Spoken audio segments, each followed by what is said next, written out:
Hello. So, ladies and gentlemen, welcome to another wonderful session of the Diaspora Entrepreneurs Podcast. Today this is a double whammy. We have we have big hitters in the house, and they've done the work, and now they want to share how they managed to scale through for that, for the pursuit of, most of us who want to go back home, and they've been there, they've done that, and they're successful.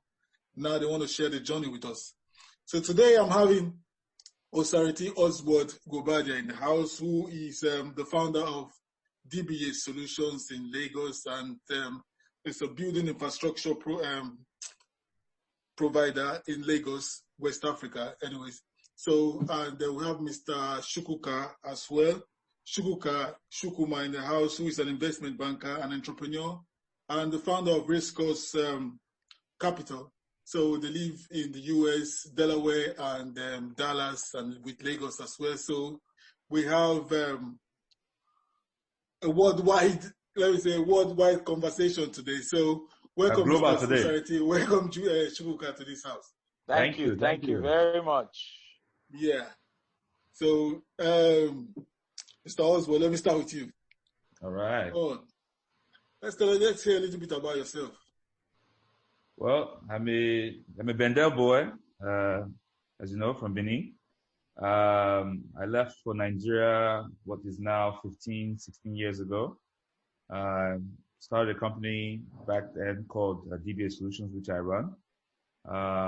And we build out infrastructure in Lagos and all over West Africa.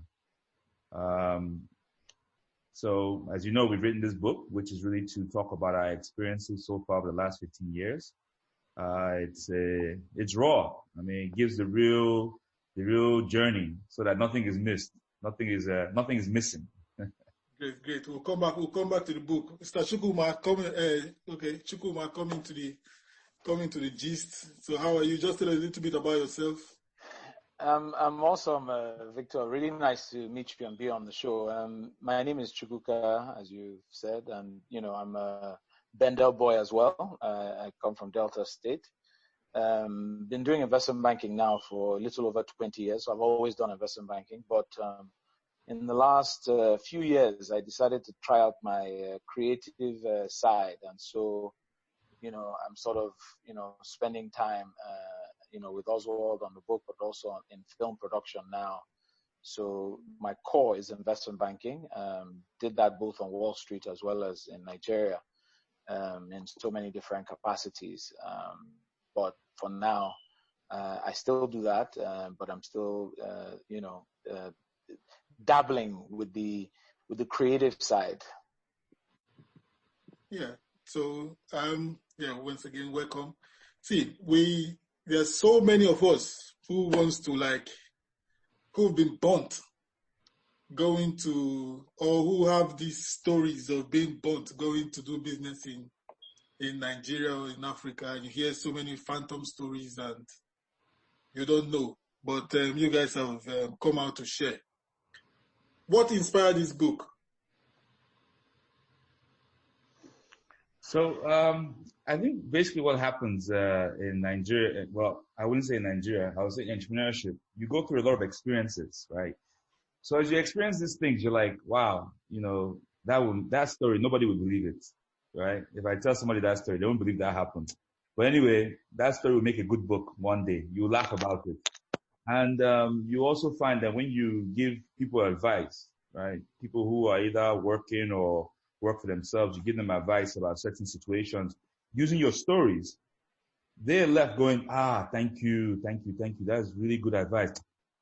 You should write a book, and that's kind of their compliment. So you start piling this thing up, and then wait a minute. So you start taking notes of your experience, your stories, and things that get cooked up. So what happens is that, you go through a situation and you find yourself distilling wisdom with little phrases, that catches on, it hooks onto your brain, you write it somewhere. So that's what ultimately inspired the idea of writing a book. But what's interesting about writing a book is that I think society tells you should do it somewhere later down the road. So writing a book was always something I wanted to do. but it's something I say, we'll do it 20 years now, down the road, we'll do it, birthday number 70 or something of the sort. Mm-hmm. So that was where it was pegged. And I was just keeping notes. We write a book when we're 70. Then the Nigerian election came up, right? Chukuka and I are sitting in our office in Lagos. We share an office in Lagos in Victoria Island. And, after decking some better food, I don't know where we ate that day, Chukuka. Was it pounded yam or? Pounded yam and some good egusi. Pounded yam and egusi. So after putting that aside to better use, delicious. Chukuka said, you know that we're about to go on a holiday for 6 months. I'm like, what do you mean holiday for 6 months? He says, after this election again, as usual, we're going to be they won't pick ministers. So we'll be sitting around for 6 months. I say, hi. Because it seems like in Nigeria, we're so resilient that we forget. I think one of our greatest tools is forgetting the last pain. And that's what keeps us going. It's like childbirth. We forget it. So when he reminded me about that, I said, yes, what are we going to do with this our time? We must make it account for something. So I said to him, Chukuka, let's just do this book. Joke, that's how pen to paper. And now we are 10 chapters in, and not even 10 chapters in. We have a book that's about to come out in a week or so. Absolutely. Oh, that's great. Okay, let me just bring you guys back. So how did you guys actually meet? Because I need to know some of the journeys that you took. Chukuka, how did you guys meet? You want to say this one, Chukuka? I was talking you. I tell them. So basically, back in the consolidation era, I'm sure you remember 2004, 2005. There were all these bank mergers, thanks to Chukwuma Solido. He asked that the banks move to 15 billion, at the time, 15 billion naira. And what was it again now? The requirement, I think it was 20 billion. I think it's right. 20. Anyway, you needed to show up your capital. So there were many mergers happening. UBA was now looking to be acquired by STB, which is Standard Trust Bank. UBA then was Kimbele Osage them, and then Standard Trust Bank was Tony Elumelu. And coincidentally, I was working on the reverse acquisition, but on the UBA side. So there I am, going to Tony's house to introduce him to someone else that is also important to us, Ayo Dele Spencer. And Ayo is a guy that we partnered with to do business in Nigeria. Myself, Oswald, and I partnered to do business. So this was sort of like 06, 06 thereabouts. No, it was early 05, if not 04.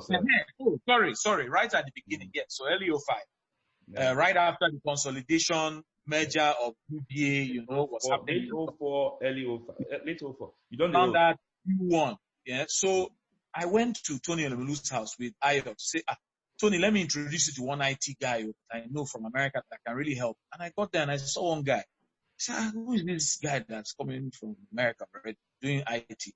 Turned out to be Oswald Gobadia, right? Osaretin, Oswald Gobadia. I said, who is moving around, coming from America with 3 names? I mean, it's very odd. But I said, okay. So we met, and we were, gisting, talking to Tony, talking to him, trying to get a sense of what he was doing. That time, a big boy in Nigeria, he was in America. He was a Goldman, considering coming to Nigeria. Tony Elumelu was sort of, enticing him to come and help out with the network rollout. And there I was, on the other side of the deal, sort of on the financial side of the UBA transaction. So that's kind of how we met. We met at Tony Elumelu's house. Yeah, but you missed that one part. So here's the funny thing. So when I was in America, so in 2004, 2003, 2004, it was like every Nigerian you meet at that age, didn't matter what company they work for, VP, not VP, making 300, 200K, didn't matter. Everybody wanted to go back to Nigeria. It was a beautiful thing. Everybody, Nigeria. Every conversation was, okay, did you hear anything? How would you do? It was a conversation. So there are several groups that people belonged in, email groups and sort of like that. One email back then, before social media, one email came out like this. The email pretty much said, "Why are you in America? Bring yourself home today." after he read this email, and the email was like one of those abuse and then compliments and then encouraging and then abuse emails. Like it was abuse you, it will give you compliments, then he will abuse you again, then he will encourage you. Very confusing email. But by the time you finish reading the email, the thing will hold you in your chest like, "Hi, this guy that wrote this email, in fact, he's not only a bastard, but I have to meet him." Do you understand? So when I read the bottom of the email, it said Chukuma. I now blasted one email to the guy. I said, "You, this is your email. Okay, no problem. I challenge you. I'm trying to move to Nigeria. Let's talk." So he never responded to me because, he was off in Greece or something, hanging out with his wife, touring the world or something. What big men do, that thing big men they do. He was traveling, no phone, no, back then, if you drop your phone, you don't finish. Finish. Mind if I give you, hold the phone, that phone not go get email inside. You don't leave email for house. Those were the good days, right? You go leave email for house.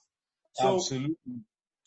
So I had already known the name Chukuma because I had been looking for him. That's what's interesting. So when he now said, "Hi, my name is Chukuma," I look at him. I can't believe I seen a Michael Jackson I meet. That's how I met Chukuma. That's why I left it for you now, because only you can tell this story well. It's all one guy, but it's okay. The Lord is with you. Okay. So you started this business in Nigeria now, and you've been going for over 10 years now or more, if I'm correct. We started the business in 2007. So it's 13 years. Yeah. So what are the typical obstacles that you faced? Faced in starting or faced on a day-to-day basis? Faced starting off and moving forward. Well, Nigeria is an interesting place to do business. I mean, a number of things come into play. One of them is recruitment, retaining, finding people who share your vision, finding people who have the right educational background or the right experiences. So there's not a lot of depth. I mean, if you even think about it from the perspective of, we're talking about moving back to Nigeria, but you look at what happened in the late 80s and early 90s, we had a lot of people leave the country. So the number one, people say about oil, our resources that go in oil. Some people are mining. They caught some Chinese people mining gold in the north illegally. Those are not the resources that we're really losing. The resources we're really losing is people, right? Mm-hmm. Professors, the doctors, all those who are leading. So what's now left is now an education system that is now hobbling, right? So the product in the education system is always a struggle to use for your business. So that's one. Resources is very difficult. The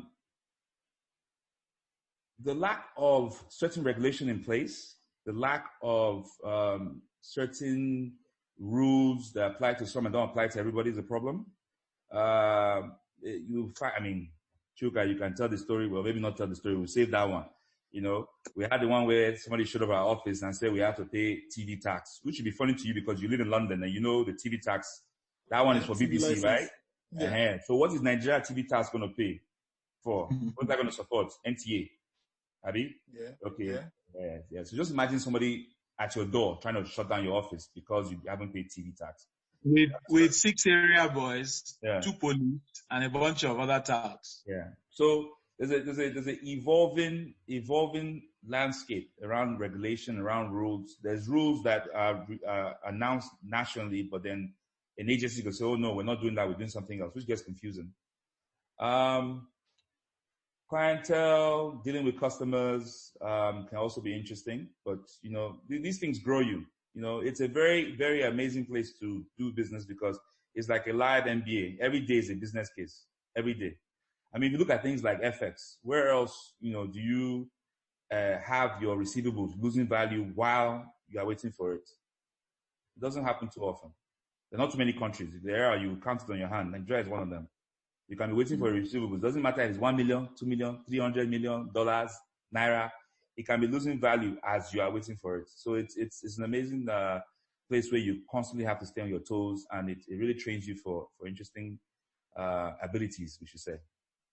Okay, so Chukuka, the challenges we most of us, the obstacles most of us know, the underlying tones that we face doing business.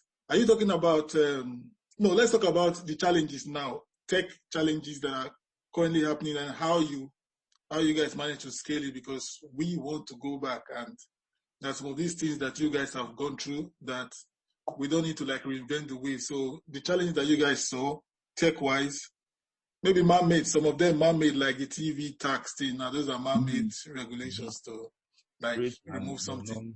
But the tech challenges right now, so that people can actually go back. How did you guys? When you say tech challenges, sorry, what do you mean exactly? You said tech challenges, because you're more into infrastructure and those kind of stuff. So tech challenge like IT, roads, we understand those. Sure. Yeah. So just in general, right? If you want to be successful in Nigeria, you have to be a jack of all trades. You can't be a specialist.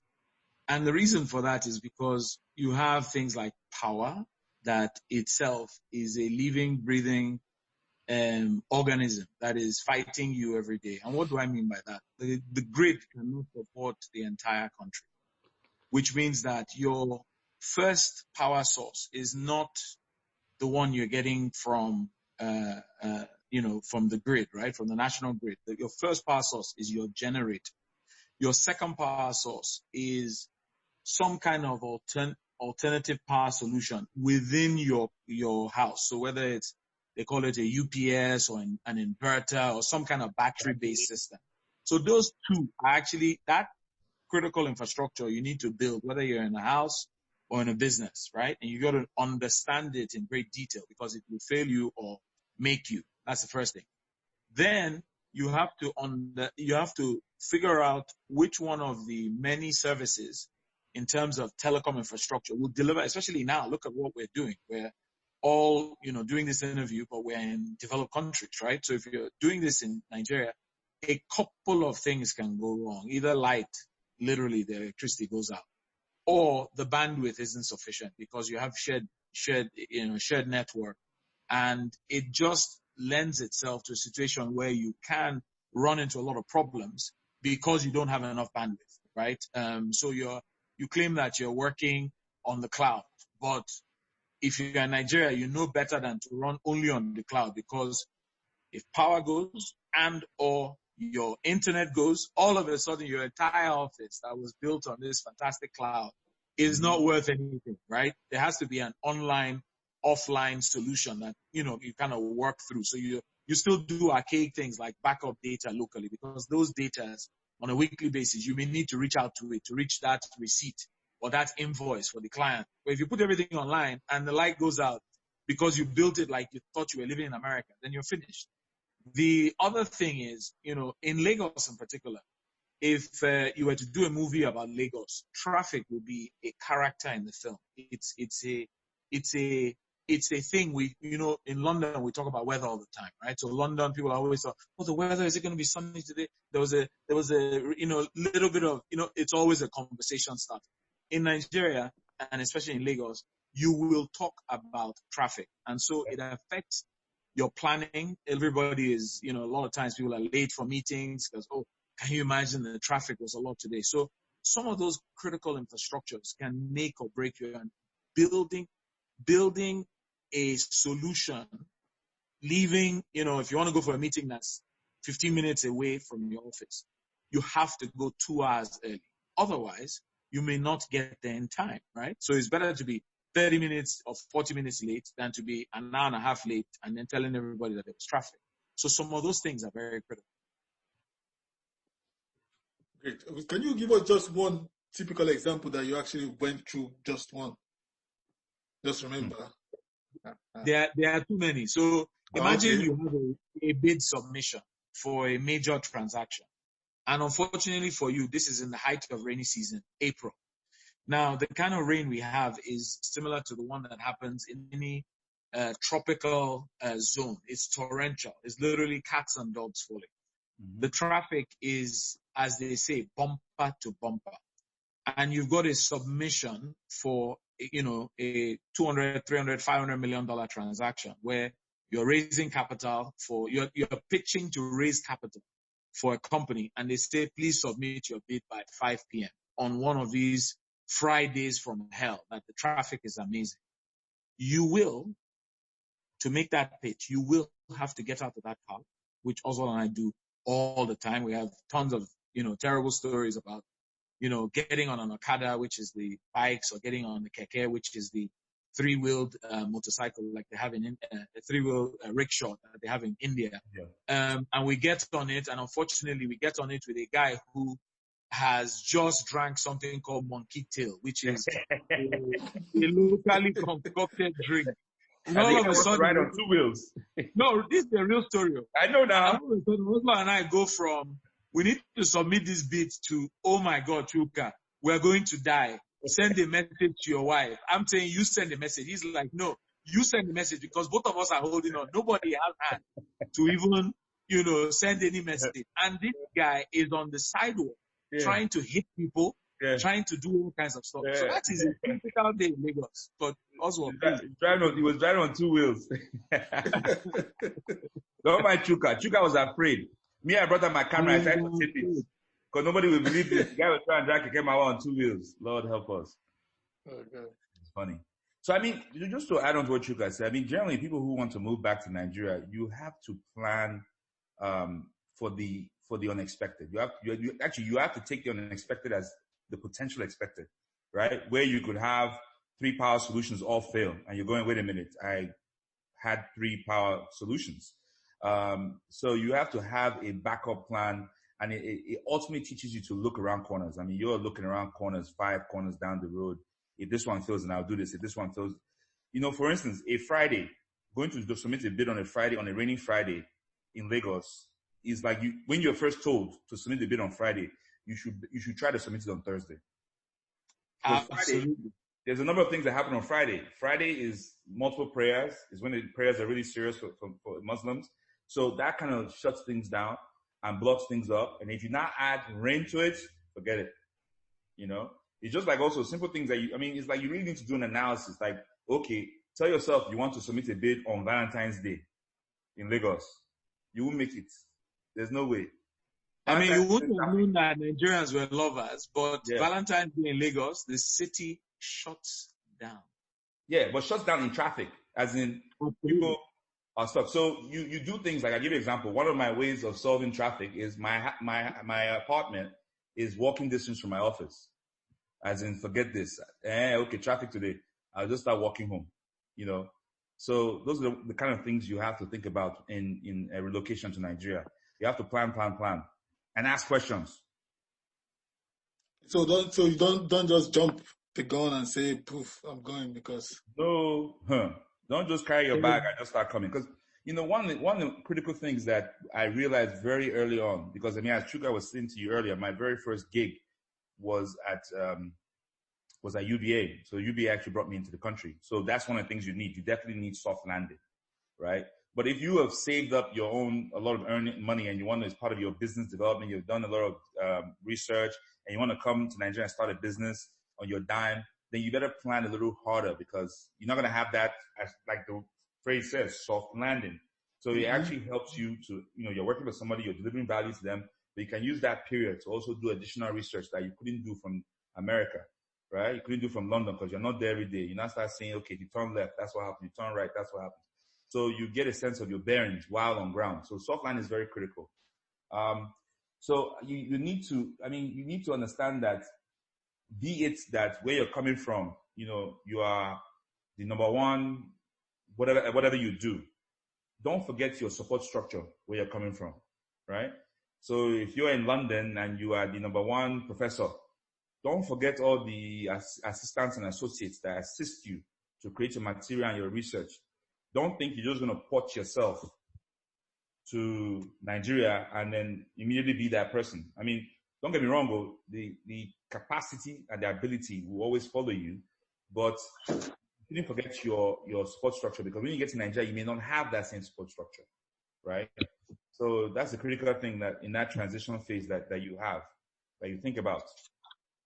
Yeah, it's good. It's good now that you guys are successful doing business in Nigeria now. I know that if we only talk about its success, it won't be balanced. So you must have done something that you failed. So walk us through how that happened. Chuka, you want to talk about things that is this to there? You said fail, and then Yeah, I'm here. I'm just swapping. Go ahead, Oswald. Go ahead. I'll talk next. well, there's several. I mean, there's several. You know, Nigeria is one of those places where you can drown in opportunities, right? You can drown in possibilities. You're a place where there's so many things to do, so many. So there are several ideas that have been considered, that have been worked on, that just didn't go anywhere. And I'm over here trying to think of one because there's just too many flood into my mind at once, right? There's so many things that you think you're going to do. You're going to build this, you're going to build that, you're going to start this business. There was a time we had, okay, this one just popped up higher. There was a time that Chuka and I had these, we had these guys who had a solution for bus ticketing, you know, and it was a really good solution. They were very young guys, very smart. And we were negotiating with them. The conversation actually failed at negotiation, and the idea never happened. They actually never executed the idea. There's a lot of dead ideas.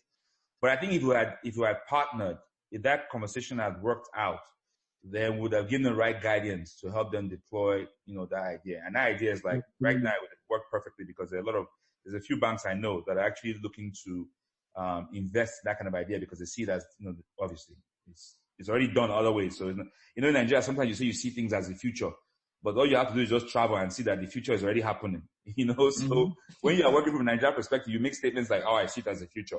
You know, it was like the day where, it was the day Chuka and I we actually were in Miami, right? And we were at a cousin of mine's apartment. And this apartment is like on the, I don't know, 90-something floor, something ridiculous. And as we stood up there, we were like, you know, you get a bit of a, what's the word? You know, you get to a perspective. Your perspective gets reset because when you are in Lagos, you know, hustling, trying to figure things out. You know, some of my projects at the time were, you know, 12-story building, 13-story building, and to you, they were huge, right? Don't get me wrong. Absolutely. I'm not speaking down on those projects. Those are huge projects, and I appreciate them and thank God for them. But here I was sitting at a balcony on the, I don't know, I think like 100th floor, 96th floor. So it gives you perspective of what is possible and how much further we have to go, right? So there are several projects that we tried to attempt to do that didn't work. And you know, a lot of them fail for different reasons. Either rules change under you, or because you don't have the right resources, or financing, partnering with the wrong people, you know, ranges from a number of things. And a few of them also work. Yeah, let's stick on the partner with the wrong people because most of us who try to do business in Nigeria and fail because of that same word, partnering with the wrong people. Chukuka, Yes. can you boil down on that? So I'm smiling because I've got, you know, tons of stories on that. I mean, I think that even in our book, we talk about incomplete stories, right? The problem in Nigeria can be sometimes that there are people in the market that are seen as leaders, or, you know, they are captains of industry in a particular area. But because nobody actually knows their complete story, they don't know how they got to where they are. They may have some sketchy behaviors and characters, you know, and characteristics that you may not be able to Google. And so you go in seeing this guy or woman who is in this powerful position. You are just coming from abroad, you're clueless, and you're new in the market, and you don't have the relationships that you need because your networks are your oxygen. And you show up with this fantastic idea to revolutionize, you know, healthcare records. Because right now, when you go to a hospital, they will go and bring the file, you know, from the back room. But you have this solution to put it on, and you go and pitch it to some investors. And the end of the story is that they basically took your idea and ran with it. And part of the reason for that problem is because there's not enough data in the market. There are not enough books of complete stories. There are not enough, you know, resources to really do the analytical research that's required to identify who and who, you know, who is who, right? Who's the right investor, who won't steal your idea. So when you're thinking about partnerships, you have to, as a matter of fact, doing business in Africa and certainly in Nigeria, know who, I mean, banks talk about know your customer. As a young entrepreneur looking for investors, it can't be that you found this guy by Googling him or met him at a conference and that's the end and you're happy to. You have to align things like your values, align things like your principles, figure out what they're really about. And those things will help you determine the right type of investors to approach. So that's basically KYP, right? Absolutely. Know your partners. So you have to share values, virtues. Okay, great. So speaking about that, the KYP, does your book, because this book now that you guys have written is from your experience, hands-on experience. Yeah. So does this book actually walk us through the step-by-step that covers these KYP and other parts? What does your book cover? So let me say this.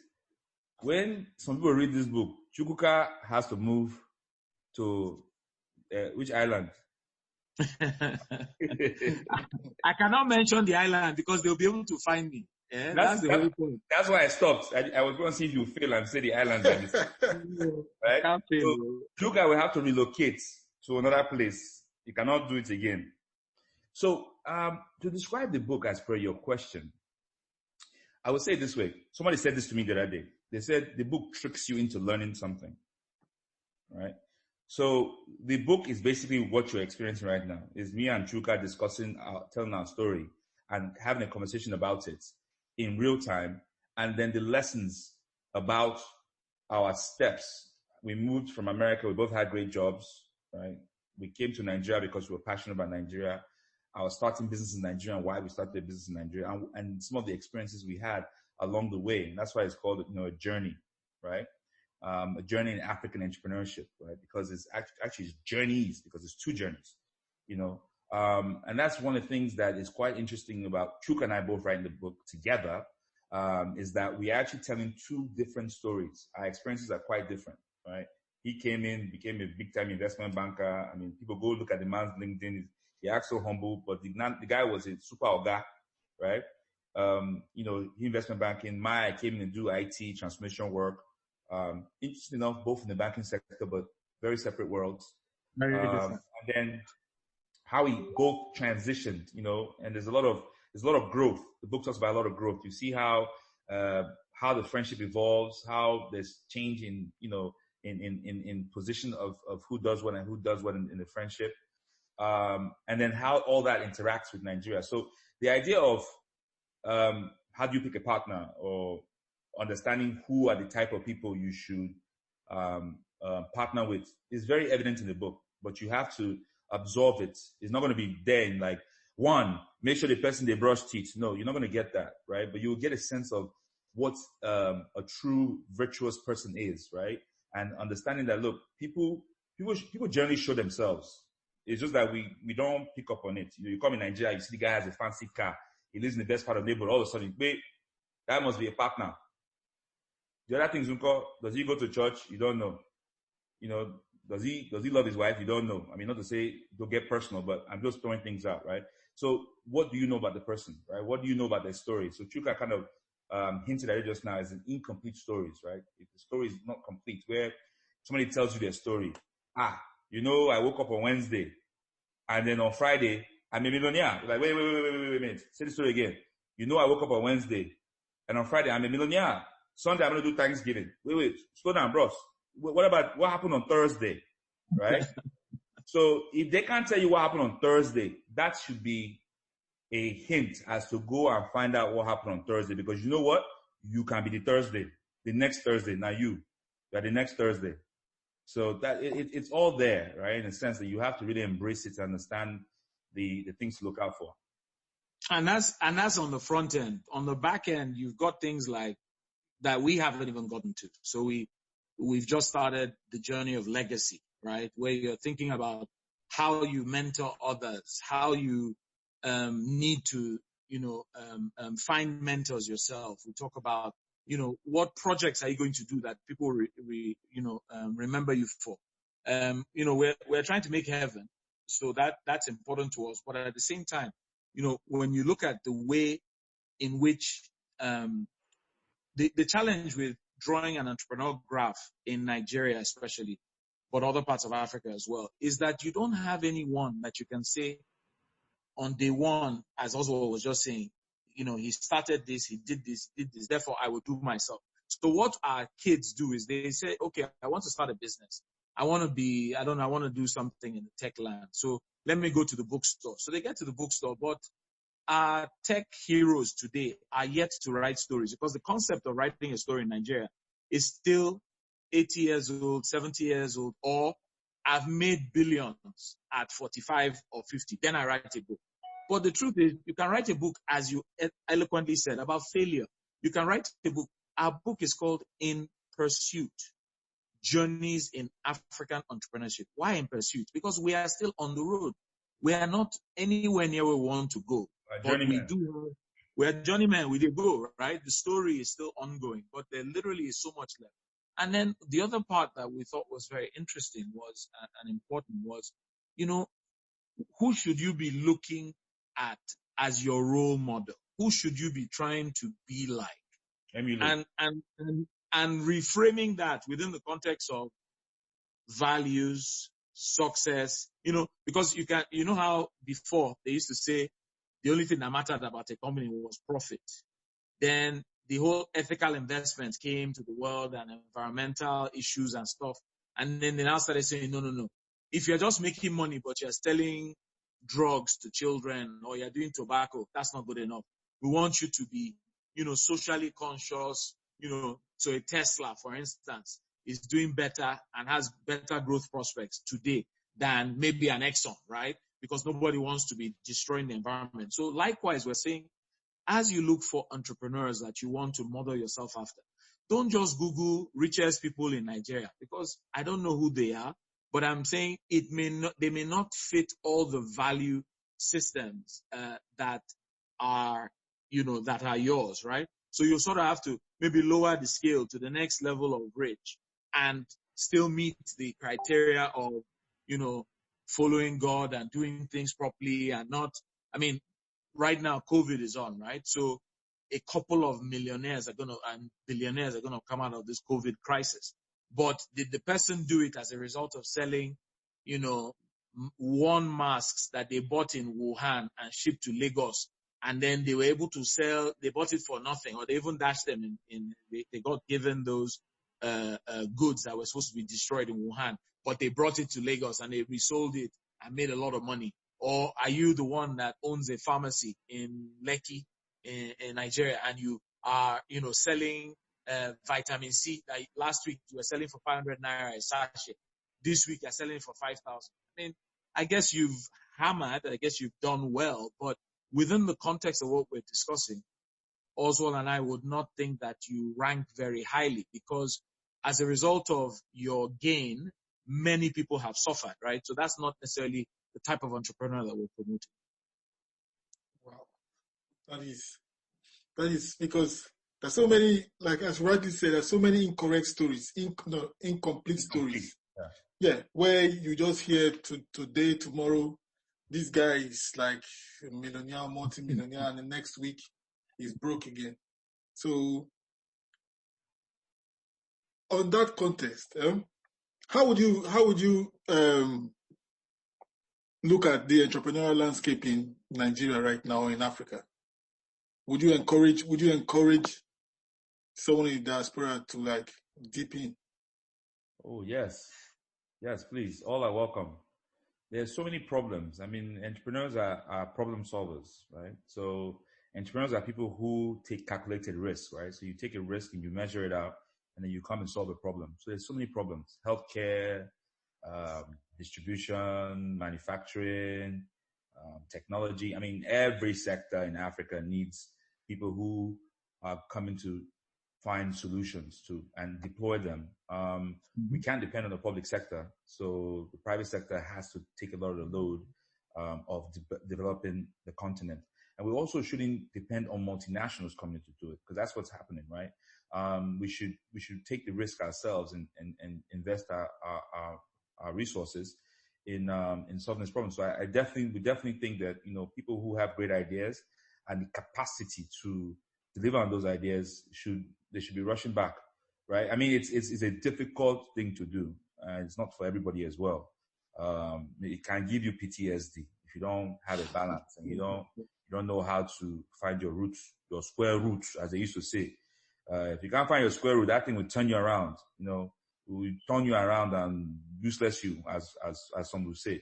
But outside of that, it is an amazing feeling to create value on the African continent. Amazing feeling. It's not. I mean, I don't think there's anything more fulfilling than that. So I actually create value on the African continent because there's so many opportunities. So many. I mean, it gets to a point sometimes you can sit in a room with people, and by the time you leave, you have a suitcase of, I don't know, dozens of real executable possibilities of things that you can do, right? I mean, you want to tow road. You want to do farm. Most entrepreneurs in Nigeria, once you get film, look at what's happening in film. Look at what's happening in across all the creative industries. Look at so many things are happening. Netflix, I hear, where I've been in Lagos like 7 times in the last, if not for COVID, they'll be there. But they've greenlit, a couple of movies. That means what in English? That means there's an opportunity for 1, equipment rental, 2, studios, 3, technical skills. I don't mean just the grip guy or lighting or whatever, but the sound guy. And you need dozens of them, not one person. Right? You need writers like never before, and they better know how to spell and do all the crazy things you need to do. Use pun and use similes and really get some interesting tips. So there's a whole landscape, but it is, as also says, not for everybody. You go, unprepared, and the biggest problem you can have is go to Lagos or Accra. Maybe this last Christmas, people went to Ghana for the return. Oh my gosh, I got there, so many beautiful people. It was so fantastic. And then you go back to, I don't know, Switzerland or, Germany or London or New York or wherever you came from. And you tell the people there that you don't like it here anymore. You want to move to Africa. You're not doing it again. You're not doing it again. And then by February, you have reached Ghana. You go to Accra, and then return is over. Everybody's hustling. All the people that you were partying with in December, you're like, where are all these people? The guy who gave me his car to use for 3 months, for the 3 weeks I was around, the free Airbnb I got. Everybody's back on the grind now. Who has time for you? And besides, they were only interested in you because you were visiting for 2 weeks, So now that you're here, you will spend those your own dollars. They won't pay for you. So there's so many factors to consider. It's funny you mentioned this question about going home, because I literally spent, was it hour and a half? Literally just yesterday. Some random person, I haven't spoken to her, and we were colleagues. We worked together up until 2007. She left Nigeria. She's been in America now, for a long time, 13 years. But she's getting that itch, because there's an itch you get. They will scratch you, I want to start going home. I don't know why I'm in this country. I can't even get plantain, when I like it. Or I'm missing my... You look like this. Exactly. I want to be Let me be going home. I'm tired of racism. It's dangerous to drive one black. No food goes sweet again. No matter what comes there, it won't be sweet. Exactly. So when that happens, especially after I come back for Christmas, you'll go to eat eggs. You'll be like, oh, these eggs are not nice. In Nigeria, in Ghana, in South Africa, our eggs are fresh. My mother has hen behind, all this rubbish. Meanwhile, it's not the reality. You have to plan, you have to prepare, and that's what our book does. Our book, we didn't call it this, okay? We gave it to a number of very influential people to read. Different people, Asian, African, different people in diaspora, local. Everybody came back, and one person said it's a Bible. Another one, this is a guide. Another one, I can't believe this. If you want to invest in this thing called Africa, if you have not read this book, it's like, how are you going to really make this investment? So we're overwhelmed with some of the responses. But the truth is, a lot of the stuff we're telling you, many more pieces of advice, nuggets, and the thing is, they are wrapped in, it's like, the cookie, what do they call that in the Chinese will give you? Fortune cookie. Yeah. You know, a lot of times, fortune cookie, some are not so great, but some other ones, when you open it, oh wow, I'll keep this, So there's a lot of nuggets that we put, just one line here, one other sentence here, because we didn't write it from the standpoint, as Oswald said earlier, as a guide, do this, do that. We didn't do that. We just said we'll keep it free, we'll talk, we'll tell you our story, and we'll give you advice. And that's the format under which it's done. Yeah, because funny you mentioned that itch. When you get someone that has that itch, you can talk from now till next week, and the conversation, man. And if you have that itch as well, and somebody is talking about that itch, I'm not listening. See thy kingdom come. I told you, I said in 2003, 2004, it was a boiling pot of itching people, and everybody in that pot. They are all in Nigeria right now. Every single one of them. All in Nigeria. Only one guy is in Nairobi. All in Nigeria. Are you leaving? Did you go? That person went, Tunde went, okay, he didn't even tell me. Or they will say, we are doing a party. When you get there, they will not say, it's farewell party for this person. You say, you feel betrayed. Like, yeah. And these were all people who, like, for instance, I was most great jobs, fantastic jobs, Wall Street, Goldman, all the top firms. In fact, that's how we met, right? Senior positions, proper positions, they were all itching. It was amazing, That would have made a good movie, Chuka. Too bad you didn't know. It still will. It still will, because that story has been moment then. That story hasn't been told. And we also chronicle. We don't just cover the sort of 2000s, right? Because a lot of times when you're in a generation, you assume that not only you are Kakon, it's only your generation that has moved back or migrated or immigrated. It's not true. My mom also went in her own time to go to school in, Europe somewhere, and came back, wanted to rush to come back to Nigeria before, what did I say? October 1st, 1960, before our independence. So her own age mates, 80 years old, they were trying to rush home so that they could, become one of the first, people running things, right? First teacher, first this, first that, from Europe and everywhere. So the point is we cover the migration trends from, back in the days, 60s, 80s, what caused it in the 90s with all the wicked rulers that were, lording over us. Some of you are still around now. Can you imagine? I think you have to move somewhere very different.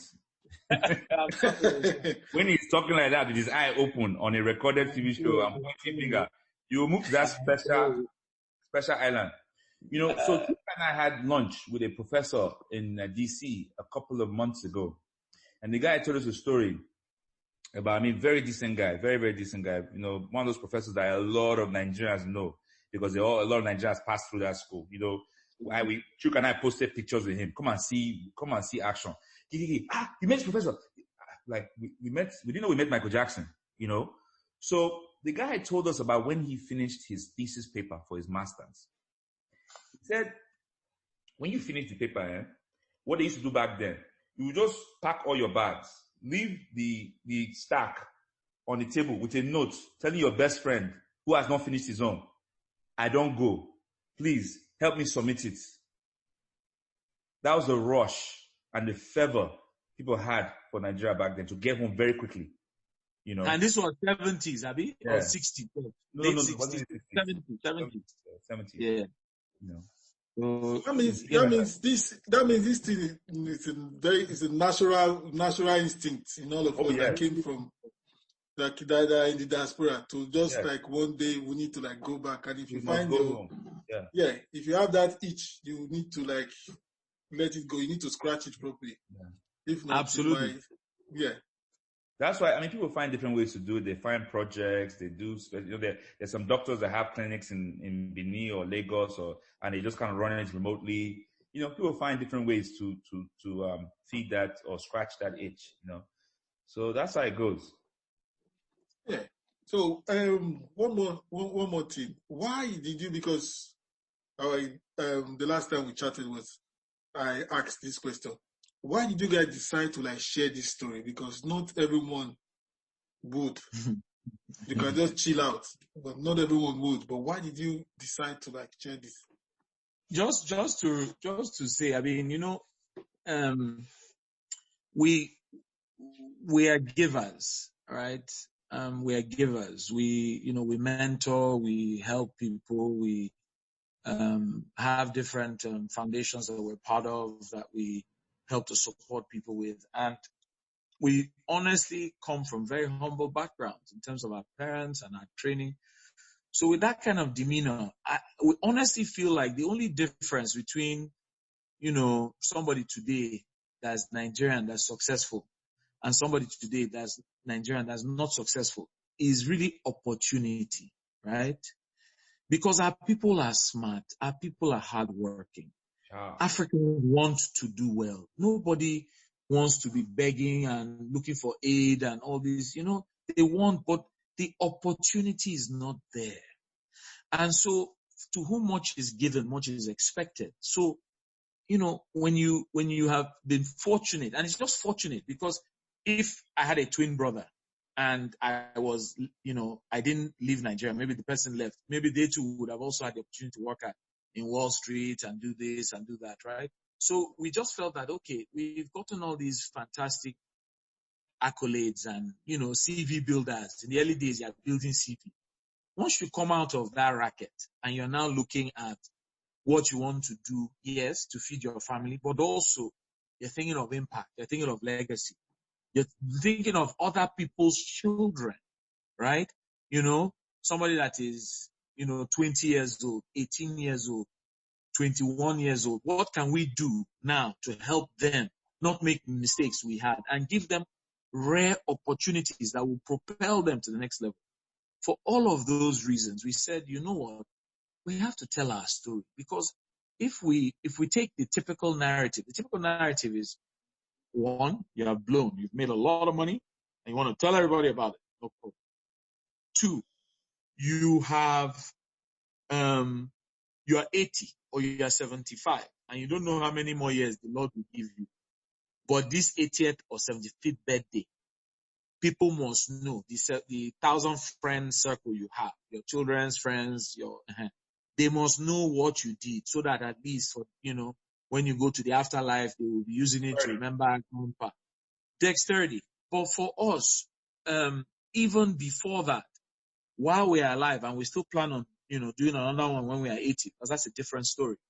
But for now, while we are in the trenches, while we are still crying, while we're still on the journey, while we are still battling, invoices coming out, people that are owing, trying to, morph the business post-COVID, even while we are thinking about ourselves, we're thinking about others, and we're trying to invest in their lives in a way that will enrich them, not just now, but for generations to come. Yeah. Oh, great. So, Oswald, what's your hope for this book? What's your hope? So, I'm not one of those entrepreneurs who would say, come on stage and go, money doesn't matter, right? Money is not important. What is important is the feeling. No. Money is a tool. So, the hope for the book, really, to be honest with you, is that it gains critical acclaim, right? Because Chukuka and I believe that it's really good work. And we believe we stumbled onto it. That's what's interesting. We look at it and go, we're actually surprised by the product. To tie back to what Chukuka was saying just now, one of the key things we understand from our environment is that a lot of people who have a good process to trying to get successful, they don't tell their story, right? So there's a big gap that you can't really say how to. There's a gap in the market. A lot of people just see that immediacy of success. They don't see the process. So this book actually says, look, we are not hamado, we are not blono. We are defining our own success. We are telling you what success means to me. Like I told you the other day, if I can just pay school fees, I'm very happy, right? That's the most. So everybody defines their own success. And this book tells and make madam happy. Yes. But paying school fees makes madam happy. Yes. Oh, absolutely. Yeah. So So ultimately, defining your own success is critical. So I kind of lost my thought there with this, your Madam Happy Uncle, small Uncle Chukuka. So let me go back to the question. Yesterday, Chuka made me do something on my Instagram, which is weird because I'm the one that usually makes him do things.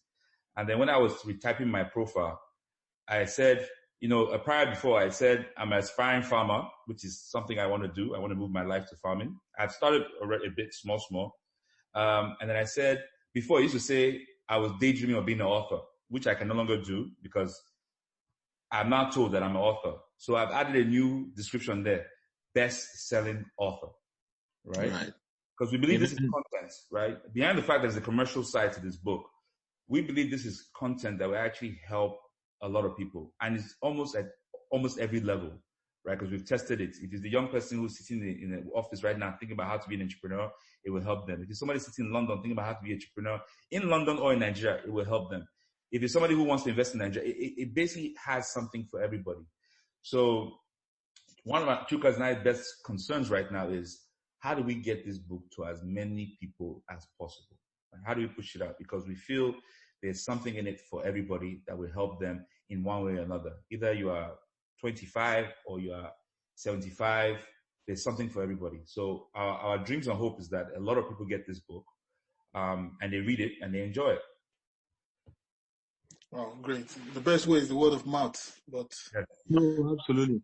There's one thing I want to mention, because in case there's a 65 to 75-year-old listening, and you'll be like, yes, right. What are 40-something-year-olds going to tell me? Well, here's one thing that I should mention. In Nigeria, when fathers, especially fathers, but mothers sometimes, but especially fathers, across Africa, I don't know whether it's but when they die, they always leave, usually, they don't do a will, they don't put their financial house in order. My wife and children are running helter-skelter. The other children outside the house, the whole thing is just a mess. So we actually took time, even though we are younger, we are not there yet. We did our research. We used editors. We figured out a way to really understand that world. And some of us have had experience with that world, either helping siblings or something. So we talked a bit about, wills, putting your financial house in order, figuring out how to, ensure that you will not leave anybody lacking. You understand? So imagine if you are 65 listening to this, or 75, because you are a cool, correct, current person that knows that podcasts like this are very important. And that Victor's show is one of the highly regarded shows to listen to. Then you obviously will need to get this book because it will allow you, right, to get a better sense of that world and what to do to ensure that you do not leave people hanging. Great. And also, I like the word you use, that you started farming small. Small, though. Because I knew of some guys, anyways, some of my circle where we just like, oh, this cash is available, the loan came through, or the equity in the house came through, and boom, went back, plow, boof, big, and jump out big, back to London big. So you understand what I mean by big? Jumping, poof, everything blast. Yeah. Run into so many obstacles, you can't face them. And you're partnership, you don't know your partner, you just, the way you jumped in, that's how you came back. Yeah, you left all the value on the table back there. And let me give you asked earlier about feelings. So here's one. I said, I had this land. I said, I'm going to grow cocoa. Cocoa is an amazing cash crop. I mean, the thing just is a school fees payer every year. I keep talking about school fees because I have 4 children. Just so you know. I didn't say in the beginning. I'm a father of 4. So, so me 3. So we are coming back. See, we're all in the same range now. Yeah. We're all in the same range. Our boots. Yeah. One has already finished university, so the other 3. So I planted cocoa on 3 hectares of land. Not a lot, but that was like over 4,000 trees. The math is a bit off because it shouldn't be that much on 3 hectares of land. So the trees, they're about waist high, growing, they are the best seed. So they grow a year and a half. So a year down the road, I would have had my first harvest, which I was told you're supposed to waste, and then the next harvest. But we're still researching because we still have waist high trees. And that's how I got called one morning with that fire. So I'm like thinking, did somebody come and burn my farm? But it turns out that area was urbanizing. So I didn't do my research. With all the talk I'm talking, I also didn't do my research. That area was becoming a bit too urban. So something like fire would happen because somebody's cooking, embers go in the air. And so the entire farm burnt down, right? And because to me, the way I started it I didn't start it with the idea I'm going to do this big, because 4,000 trees is now big now. 4,000 trees will give you a few $1,000s every time you harvest. Mm-hmm. Something in the range over like $10,000 or something like that at the rate of cocoa was going back then. So, and this is multiple times a year it happens, you come, it's a fantastic crop. So I didn't get insurance or anything like that because it was something that was supposed to be an experiment. Because I had another couple of lots, another 3 hectares, another 3 hectares. So this was just a start. Let's just see how it go. Play. We have 4,000 trees. It wasn't supposed to be. It probably was supposed to be 10 trees or something. But when you are not doing this thing, you are in the mix. So things that you normally do, like get insurance, none of that happened. So 4,000 trees all burned down, and that's the end. So there's several stories of, will I ever make that? It was your village people. It can be. Like I said, I'm from Bendel. No comment. No comment. No comment. Yeah. So it's been a wonderful time. So if they want to get this book, In Pursuit book now, how can they? Do we need to pre-order or? Yeah. So pre-order is going to happen on every channel that you're used to. You're going to get Amazon. You're going to get Nook. You're going to get Kobo. You're going to get Apple. There's a thing called Bookshop, which is based in the States. They actually will send you the paperback book. Because of C19 issues, Amazon, Nook, and all these guys, Barnes and Nobles, they're not listing books, so you won't get paperback from them.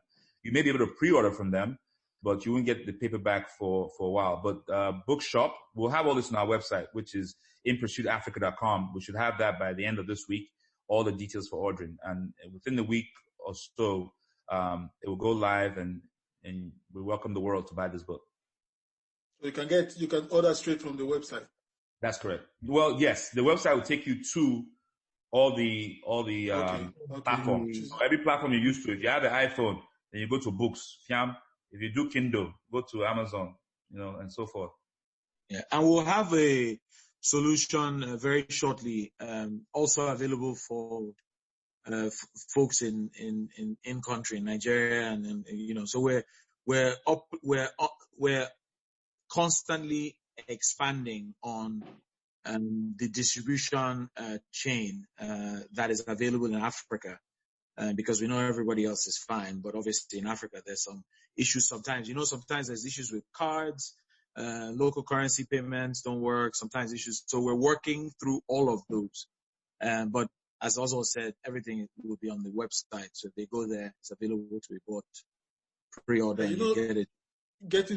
Making it available in Africa will be great, because I know some people a friend of mine just relocated to Ghana beginning of this year.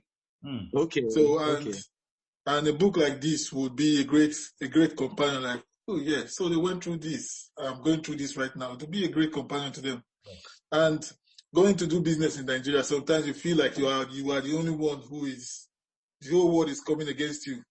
It's called, when they see you. It's called You Are Not Alone. Yeah. There's no experience under the sun. Yeah. There's no experience under the sun. Somebody's experienced it or experiencing it, at the same time, but you don't know. So you have to talk to other people. And that's actually one of the reasons. I mean, when you read the introduction to this book, one of the key reasons why, and we've not said it yet, one of the key reasons why we wrote this book is we want entrepreneurs and people to know that the experiences they're having, they're not alone. That is, I wouldn't call it normal, but it has been experienced by other people and surmounted by other people. And so therefore you can do the same. You're not alone. Okay, great. So if they want to connect with you guys, where can they get in touch? They want to continue this conversation. Well, we're on Twitter, we're on Instagram. I think you're gonna have it in the notes. We're on Twitter, we're on Instagram. Web is the inpursuitafrica.com, the inpursuitbook.com. Instagram is the In Pursuit Book, at the In Pursuit Book. Twitter is In Pursuit A. So you'll get these on the notes of the podcast. But we're here on my Instagram is Osaretin. So you can find me on Instagram as Osaretin. Mine is C Chukuka for both Instagram and Twitter. Yeah. So C Chukuka. And then, of course, we're reachable on LinkedIn as well. Our full names. For Oswald is Osaretin, Oswald Govadia. And for me, it's Chukuka Chukuma. And by the way, very, very important, my Chukuka and my Chukuma do not have any W. So if you put W, you're on your own. You won't find the result is that you won't find him. You will find a fake one with incomplete stories, not the real one. No, we don't want incomplete story. You've already said the complete story in your book, The In Pursuit, the African Entrepreneur's Journey. See, listen, guys, we've been talking to two heavy hitters who are currently on the trenches right now, and they've been doing great in their respective businesses in Africa. They've managed to come together and give us this clear picture of their journeys that they've been through, their trials, their failures, the obstacles, the challenges that they've gone through, and the success they've seen so far. And in their book, they've gladly wrote down so many steps that we can't even cover right now. So, but if you want to take this conversation further, you can reach out to them on LinkedIn, Instagram, Facebook. They've given you the IDs, their names, their handles that you can connect with them. So if you go to the In Pursuit, the inpursuit.com, right? The inpursuitbook.com. Yeah, the inpursuitbook.com. Inpursuitafrica.com. Yeah. Anyways, if we can't say it properly right now, just check the show notes. You'll find it there. You know how it goes. So continue this conversation and don't let that itch die. Get the proper guidance from this book. Know this step by step so that you know. Like Osaretin said, you are not alone. There are people before you and there are still people coming after you. But don't forget, write your own book, write your own manuscript, write your own guide so that people can follow you. So you know how we do it here. Just pay it forward. Share this episode with anyone that you know that has the itch to go back to Africa, and create their own value there, create their own infrastructure there. If you need any guidance, reach out to any one of us, reach out to them. They are more on the forefront than I am. So thank you very much for being part of the show. We really appreciate you here.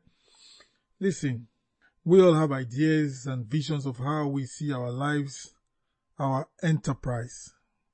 But without strategic moves, it will remain a pipe dream. As an accountability coach and your success partner, I help and support my clients to build their dream business or their dream lifestyle and make it a reality.